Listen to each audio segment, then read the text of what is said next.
Okay. Shalom. Kahalayim na Yahweh Hashem Yashab Hashem Hakudash. Double honor scripts and apostles. Thoughty Hashem for the strength and also make this video as well. And once more, Shalom to you brothers, man, and the few sisters that do watch here and there. This video is really, as it says, chariots, man. The vehicles of our salvation, as well as the meeting place as well. Because we know that when the elect, of course, of which we hope for as we work and labor and pray to Yahweh Hashem Yashai, to keep the humble spirit within us, to keep working, and to most of all also endure to the end as well. The thing is, through all of this, we hope to enter the meeting place, which is within those chariots, where Yahweh Shai is then going to commence with the crowning ceremony too, which of course is part of the aim after salvation, man. Which salvation is really getting beamed up into those chariots. So, I'm going to get into Matthew 13, the parable of the wheat and the chaff. It was a very quick one. Obviously, well, to me, it's quite simple to understand, but, all by the Spirit of Yahweh Hashem Yashai for you to understand. I can explain it as simple as I can, but if the Spirit isn't within you to understand, then it isn't within you to understand. But it may not even be your time to understand. For now, it may even be just a case where you just understand the name Yahweh, which is the Most High's name, meaning He is or He exists, and the Son's name, which is Yahweh Shai, which means He delivers or He the deliverer.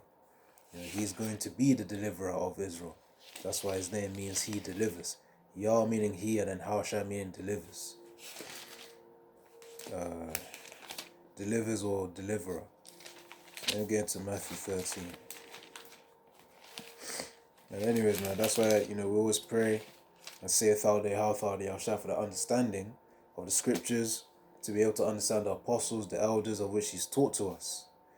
So, as we say how they we were saying thank you, Yahweh, thank you, Yahweh, we're sending praises unto Him for providing us the opportunity that we have here to actually understand the truth, the true understanding, the true breakdown of these scriptures through our teachers.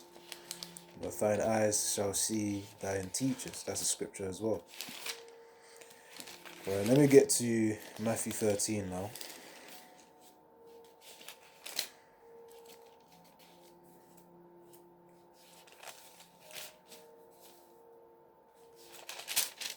Matthew 13 and 20. So about, Matthew 13. Damn, I wasn't even at 13. I was at 23. Gotta get the Roman numerals on point. Because certain Bibles as well, like I don't know, like this one here, it uses Roman numerals. So you gotta get used to seeing it, man. You just gotta memorize or ingrain the Roman numerals within your memory, like up to from number 1 to about over 150, and then you'll be cool. The more you read into it, the more you get into it, the more you'll understand, and it'll be easier for you to navigate. So Matthew 13, about 24 to 30. So this is Matthew 13, verse 24 to 30. Another parable put He forth unto them, saying, The kingdom of heaven is likened unto a man which sowed good seed in his field. While a man slept, his enemy came and sowed tares among the wheat and went his way. And when the blade was sprung up and brought forth fruits, then appeared the tares also. So the servants of the householder came and said unto him, Sir, didst not thou sow good seed in thy field? From hence then hath it tares. He said unto them, An enemy hath done this. The servant said unto him, Wilt thou then that we go and gather them up?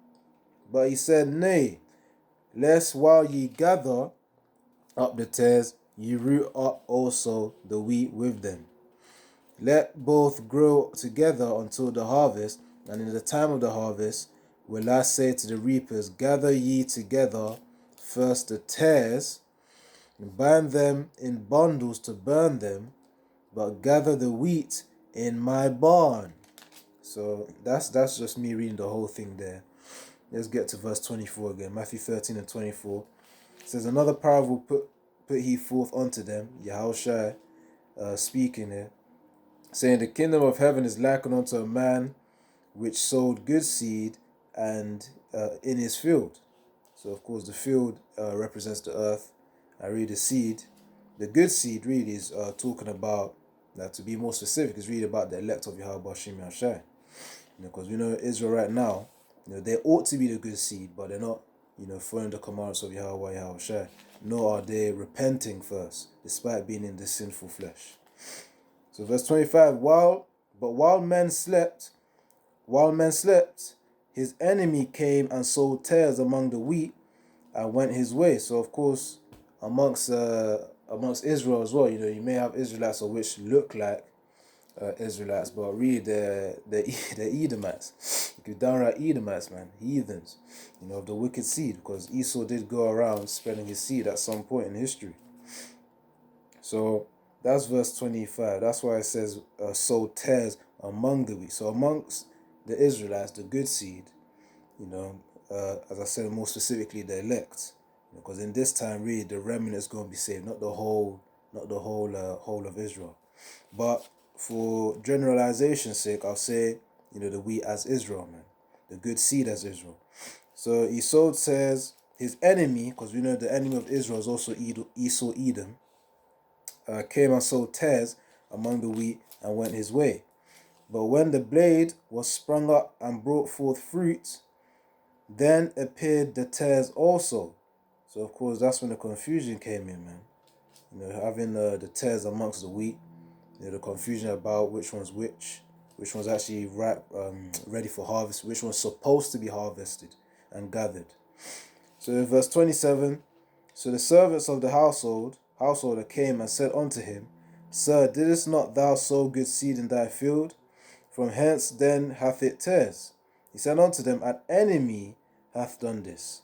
The servant said unto him, Wilt thou then that we go and gather them up? But he said, Nay, lest while ye gather up the tares, ye also root up also the wheat with them. So of course, instead of you harvesting or gathering up all the wheats and tares together, because sometimes you want to try and pick up the weeds or pick up the tares to be separated from the weeds. I mean, from the wheat, which is the actual thing that you want to harvest in this parable here. Sometimes you may mistake the wheat for the tare. I mean, vice versa. Yeah, you can mistake the wheat for a tare, and you can make mistake the tare for a wheat as well, which means you can mistake the wicked with the good and then the good with the wicked. But this is it.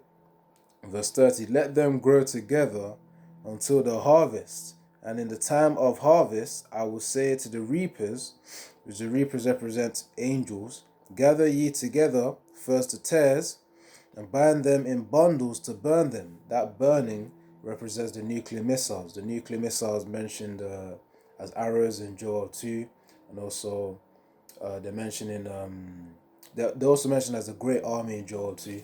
They also mentioned in Joel 3 as well, in the valley of Yehoshaphat.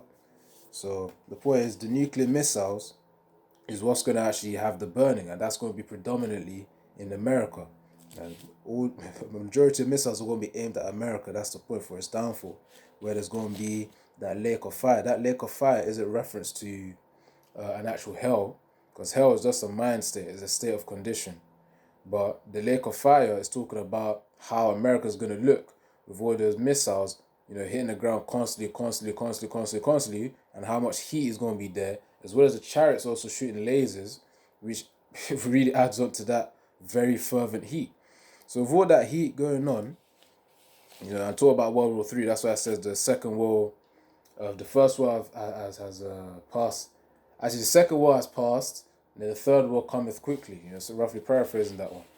Because the first war represents World War One, World War Two is represented by the second war, and the third war, which cometh quickly, is representation of World War Three, where America is going to be demolished with nuclear missiles, with burning. So that's where the tares, the wicked seed, are going to be thrown, man, or the wicked Israelites rather. And gather ye together first the tares, and bind them in bundles to burn them. So, of course, 2/3 of Israel are going to be burnt there, as well as all the heathens. But yes, 2/3, which can be considered as tares as well, are going to be gathered and also burnt in America. It says, and bind them in the bundles to burn them, but gather the wheat into my barn. So the wheat really, as I said before, is representation of the elect, to be more specific, because they're the ones who will receive salvation, who will enter those chariots, and the barn is really representing the chariots, man. So the barn is representing the chariots. And that's where the wheats will be gathered. That's where the elect of Yahweh Hashem Yahshua will be gathered. That's why, that parable directly links with Wisdom of Solomon 5:1.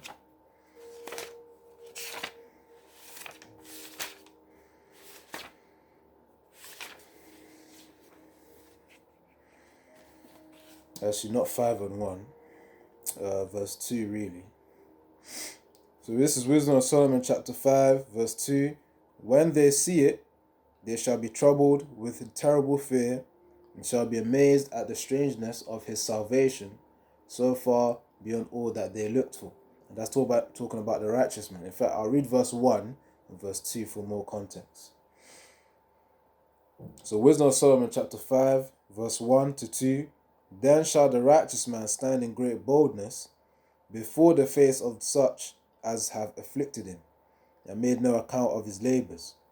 When they see it, they shall be troubled with terrible fear, and shall be amazed at the strangeness of his salvation, so far beyond all that they looked for. So, of course, with these Christians, those of the world, expecting their idol, Jesus Christ, to actually come back in a white horse, with angels everywhere, or for them to have a rapture, where they're in the heavens, avoid the 7-year tribulation. All of that is just falsehood. The point is the strangeness of his salvation mentioned in verse 2. It says, when they see it, they're talking about those who afflicted the elect of Yahweh Hashem Yahshua, the righteous man. When they see it, when they see those chariots, they shall be troubled with terrible fear. Because these are the things of which they be seeing continuously in the news as well. Where, they've been seeing it in the news, but also they haven't seen it that super close though. Super close. Certain heathens have accounts of seeing angels. I know there was a Edomite of whom described how the angel looked like. In terms of a black vessel, when it was like some kind of an interview type of situation. A woman was interviewing him. Happened a few years ago, but I think certain brothers will know what I'm talking about, man. If you try and search it up like on BitChute or something, you'll probably see it, man. Like an old man is talking about interviewed by a woman, and then the old Edomite was describing how the angels look like, when they came out of the chariot for a certain time.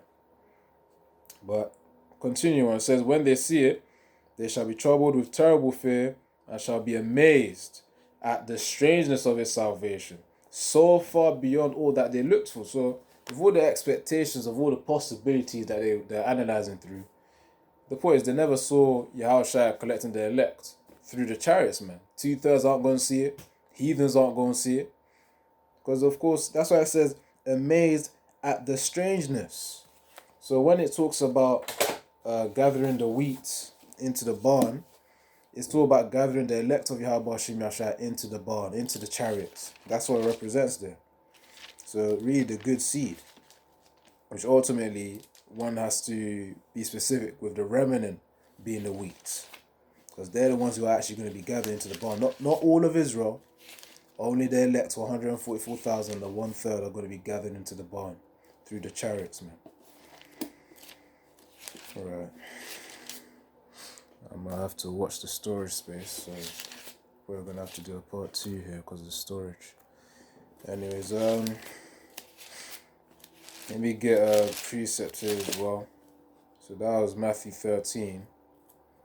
I'm going to get Exodus, because Exodus is where a chariot was also falling behind us, and in that chariot was actually Yahushua. he was the one of whom was guiding us and protecting us during that time, through the chariot,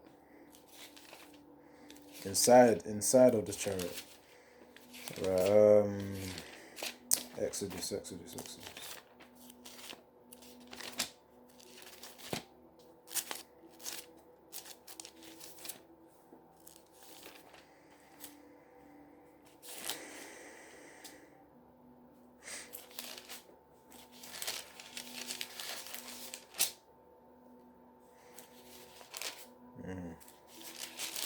Exodus 4.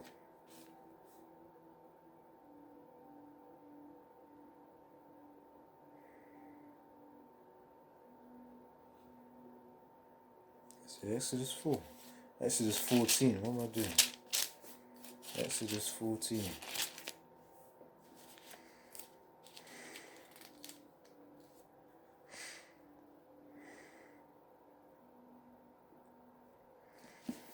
Right. So, I'm reading verse 18. So Exodus 14, verse 18.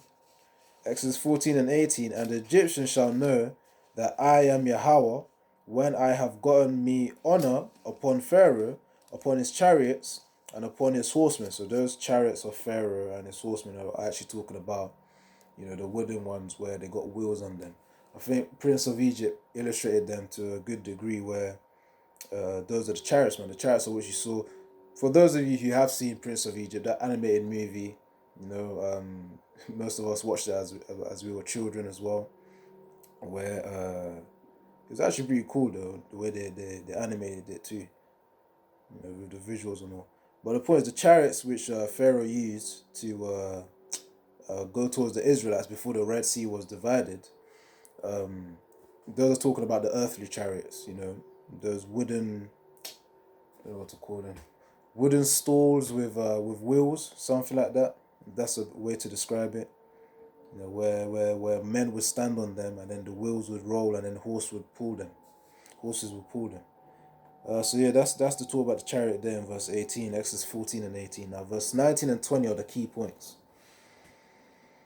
And the angel of the Lord and the angel of the Most High Yahweh, which went before the camp of Israel, removed and went behind them, and the pillar of the cloud went from before their face and stood behind them.